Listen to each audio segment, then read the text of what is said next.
Hello again. I guess this week we're talking about power distance, and the culture I want to talk about this week is one that many of us share, particularly being an American citizen. I feel like this is a good example for examining power distance because there's a bit of a dichotomy here. The difference between the power that an average citizen has at like a local level and a national level is pretty different.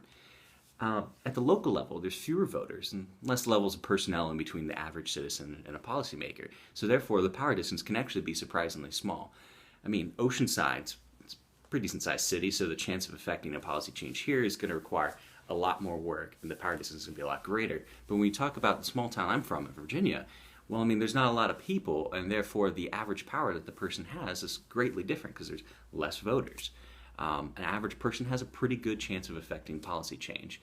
I mean, granted, they're going to have to put in the work, they're going to have to campaign, they're going to have to be approved and voted on by a council, but there's a pretty good chance of them actually affecting policy change. In such a case, the difference between two people is fairly small. On the other hand, when you talk about a national level, the power distance can be pretty darn wide. The average citizen has far less power than a federal Supreme Court judge or a congressman, for example.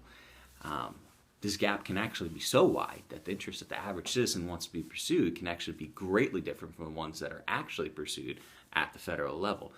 People talk all the time about the polarization of politics and how it doesn't really represent some of the people's views. So, I mean, it happens. So yeah, that's pretty much it. I know it's a bit of a gimme topic, kind of low-hanging fruit, something that anyone could choose. But I felt like it's a pretty good example because it kind of shows the dichotomy between the two different choices. Anyways, that's it for my video, and thank you for your time again. See you all next week.